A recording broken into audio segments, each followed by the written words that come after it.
Hello दोस्तों, हम मिलते हैं आज के नए chapter of political social and political life the Indian constitution of 8th class. In this chapter we are going to begin with football. इस चैप्टर के अंदर हम सबसे पहले फुटबॉल के बारे में जानते हैं। A game many of you have probably heard of. वह गेम जिसके अंदर बहुत से लोग होते हैं जो कि सुनने और इवन प्लेड और खेलने से खेलते हैं। एज द नेम सजेस्ट, इसका जो नेम है वह सोचा गया है किसके माध्यम से। दिस इज अ गेम, यह गेम है that involve the players feet, जो कि खेला जाता है खिलाड़ियों के पंजे से। According to this rules of football, according to this rule of football, football के रूल्स के अकॉर्डिंग यह फुटबॉल की रिकॉर्ड्स की तरह if the ball touch the arm of any player, जो बॉल है वह किसी भी प्लेयर के आर्म यानी हथेली के अगर टच होती है एक्सेप्ट द गोलकीपर, गोलकीपर को छोड़कर, then this is considered a foul, तब यह एक फाउल माना जाता है। So if players start holding the football, तो अगर प्लेयर्स यानी खिलाड़ी स्टार्ट करते शुरू करते बॉल को हाथ में उठाना अपने हाथों के अंदर एंड पास इट अराउंड, और अपने चारों ओर पास करना, then they are not playing football any more, तब वह फुटबॉल नहीं खेलेंगे। Similarly other games such as hockey और क्रिकेट, इसी तरह और दूसरे गेम जैसे कि हॉकी और cricket also have rules according to which they are played, इनके भी अलग अलग रूल्स होते हैं जिससे कि हम इन्हें खेल सकें। Each of these rules helps define the game, इसमें प्रत्येक रूल्स है वह मदद करते हैं हर गेम को जानने में। And helps us distinguish one game from another, और हमारी मदद करते हैं उसके बारे में, एक गेम से दूसरे गेम के बारे में। We can also call them the constitutive rules of the game, हम इन्हें कॉन्स्टिट्यूटिव यानी संवैधानिक रूल भी कह सकते हैं गेम के या फिर खेल के। लाइक दीज गेम्स, इसी तरह कुछ games. A society also has constitutive rules, एक सोसाइटी के खुद के संवैधानिक रूल होते हैं। That make it what it is, जो कि उसे बनाते हैं कि वह क्या है। And differentiate it from other kind of societies, और उसे अलग बनाते हैं। डिफरेंट का मतलब अलग, अलग बनाते हैं किससे, अलग दूसरी सोसाइटीज से। इन लार्ज सोसाइटीज़, बड़ी सोसाइटीज़ के अंदर, in which different communities of people, अलग अलग समाज के अंदर, लोगों के समाज के अंदर लिव टुगेदर, साथ रहते हैं। These rules are formulated through consensus, ये जो रूल्स है लगाए जाते हैं किसकी मदद से, कंसेंसस यानी कि रुद विरोध, कंसेंसस का मतलब होता है रुद विरोध की मदद से। एंड इन मॉडर्न कंट्रीज, और जो नई जो कंट्रीज़ हैं, जो मॉडर्न कंट्रीज़ हैं, उनके अंदर दिस कंसेंसस, यह रोध विरोध is usually available in written form, यह यूज किया जाता है या अवेलेबल है किसके अंदर, रिटन फॉर्म में, लिखे हुए फॉर्म के अंदर। A written document in which we find such rules is called constitution, एक जो लिखा हुआ डॉक्यूमेंट होता है जो हमें मिलता है, हम ढूंढते हैं जिस उसके अंदर जो रूल्स होते हैं वह सभी क्या होते हैं, कॉन्स्टिट्यूशन यानी संविधान। We have looked at the Indian constitution in classes 6th and 7th, हमने देखा था या जानना था इंडियन कॉन्स्टिट्यूशन के बारे में, भारतीय संविधान के बारे में क्लास 6th और 7th के अंदर। In our social and political life text book, अपनी सोशल और पॉलिटिकल लाइफ जो बुक है उसके अंदर हमने पढ़ा था या जाना था। Have you ever wondered why we need a constitution, आप आश्चर्यचकित होंगे कि हमें एक कॉन्स्टिट्यूशन की ज़रूरत क्यों है। और been conscious about how the constitution got written, और यह बहुत कॉन्शियस हो गया, आपके लिए दुखदाई हो गया, जानना चाहते होंगे अबाउट कॉन्स्टिट्यूशन के बारे में, गॉट रिटन की कहाँ से वह आया, और हु रोट इट, और किसने वह लिखा। In this chapter we will discuss both these issues, इस चैप्टर के अंदर हम डिस्कस करेंगे या बात करेंगे किसके बारे में, इन दोनों इश्यूज, इन दोनों कारणों के ऊपर। And also look at the key features of the Indian constitution, और हम देखेंगे की फीचर्स यानी कि जो इसके प्रकार हैं उनके बारे में, किसके, इंडियन कॉन्स्टिट्यूशन के यानी भारतीय संविधान के। Each of these features is crucial to the working of democracy, प्रत्येक जो फीचर्स हैं वह कर्शियल है किससे, वर्किंग ऑफ डेमोक्रेसी, लोकतांत्रिक के वर्क से, किसके अंदर, इंडिया के अंदर। And some of these will be focus of different chapter in this book, और इनमें से कुछ है वह उन पे हमें फोकस करने की ज़रूरत है अलग अलग चैप्टर के अंदर, इस बुक के अंदर। अब हम पढ़ेंगे इसका पहला point, why does a country need a constitution, किसी भी कंट्री को कॉन्स्टिट्यूशन यानी संविधान की ज़रूरत क्यों है। Today most countries in the world have constitution, आज के दिन लगभग सभी कंट्री, सभी देशों के अंदर, पूरे वर्ल्ड के अंदर कॉन्स्टिट्यूशन है। While all countries are all democratic countries are likely to have constitution, जब सभी लोकतांत्रिक कंट्रियों के पास कॉन्स्टिट्यूशन है। It is not necessary that all countries that have constitution are democratic, यह आवश्यक नहीं है कि जो कंट्री के पास कॉन्स्टिट्यूशन है वह लोकतांत्रिक है। The constitution serve several purposes, जो कॉन्स्टिट्यूशन है वह बहुत से अलग अलग पर्पज को सर्व करता है। First it lays out certain ideals, सबसे पहले यह अपने अलग अलग तरह के ideas that form on the basis of the kind of country, जो कि अलग अलग बिंदु के ऊपर, कंट्री के प्रकार के ऊपर, that we a citizen aspire to live in, जिससे कि हम सिटीजन्स लोग जो हैं वह रह सके, और या पुट अनदर वे, या और अलग तरीके से। A constitution tells us what the fundamental nature of our society is, एक कॉन्स्टिट्यूशन वह कहता है कि क्या क्या हमारे जो मौलिक अधिकार है हमारी सोसाइटी के अंदर क्या क्या है। A country is usually made up of, एक कंट्री है वह यूजुअली यानी कि सामान्य तौर पर मेड अप ऑफ बनाई जाती है डिफरेंट कम्युनिटीज ऑफ पीपल, अलग अलग तरह के समाज के लोगों से। हु शेयर सर्टेन बिलीफ, जो कि शेयर करते हैं अपने धर्म, but may not necessary agree on all issues, लेकिन यह जरूरी नहीं है, यह आवश्यक नहीं है कि वह हाँ ही कहें हर इश्यू के अंदर, हर कारण के अंदर।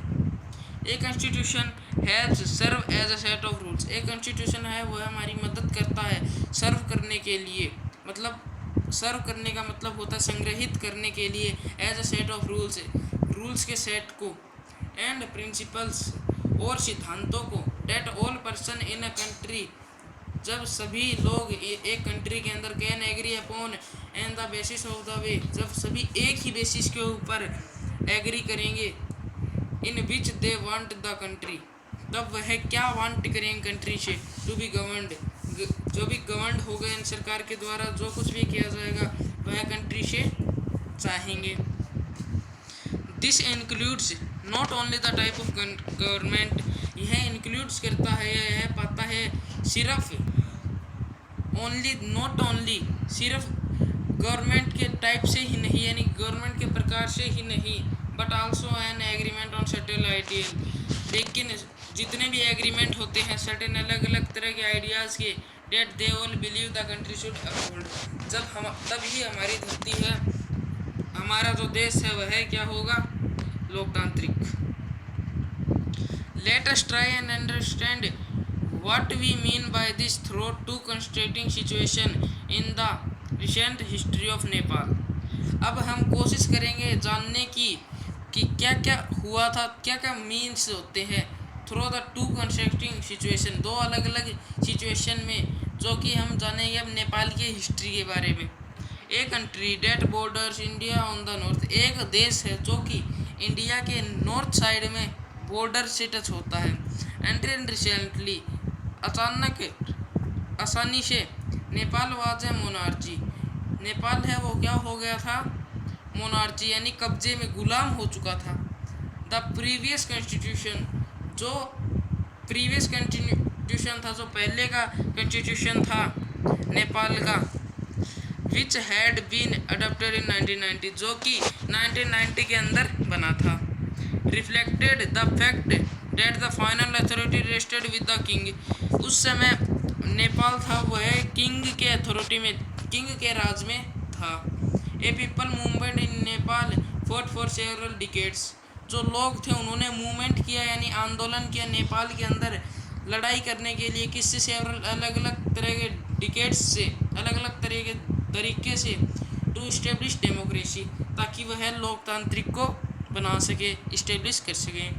एंड इन 2006 और 2006 के अंदर they finally succeeded in putting an end to the powers of the king, और लास्ट में फाइनली उन्होंने सक्सीड किया यानी पा लिया था किसके पावर, किंग के पावर को ख़त्म कर दिया था, किंग की पावर को।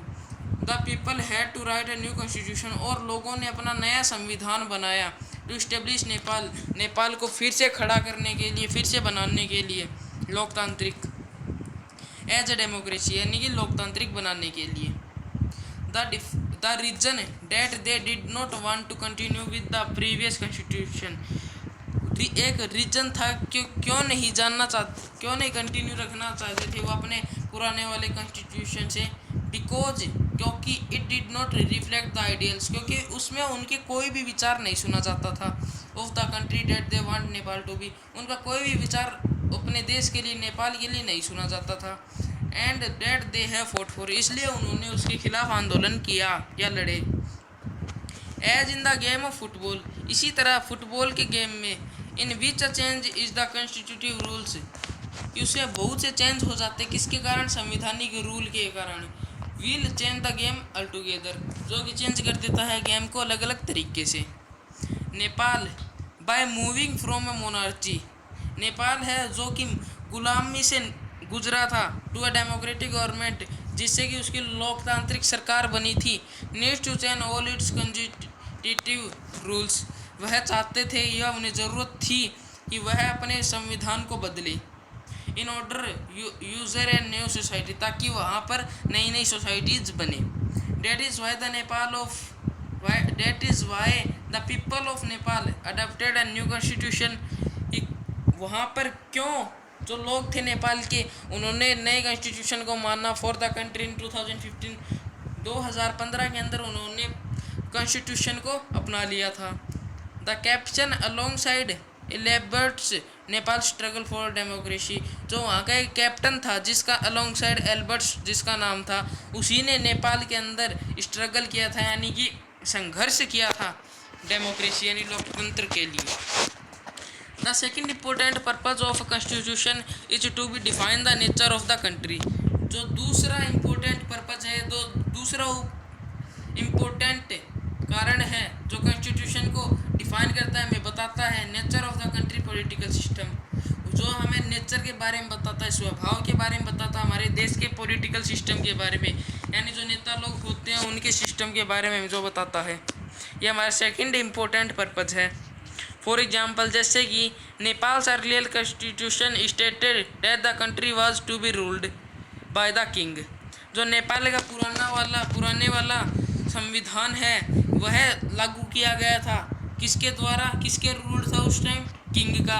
And his council of minister, और किन्होंने उसके ऊपर काउंसिल की थी, मिनिस्टर्स ने।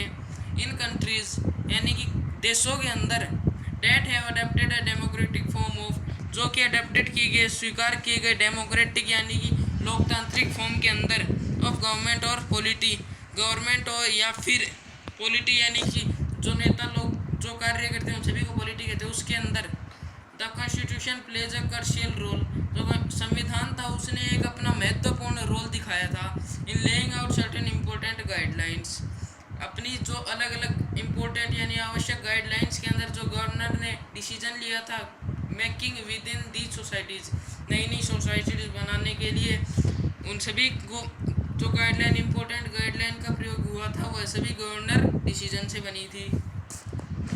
In a democracy, we choose our leaders so that they can exercise power responsibly on our behalf.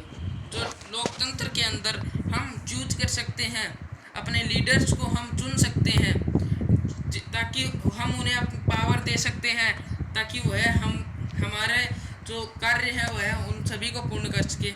However there is always a possibility, इसीलिए उनके पास हमेशा पॉसिबिलिटी रहती है that the leaders might misuse, लेकिन वह मिसयूज नहीं कर सकते उनकी पावर का, अथॉरिटी का।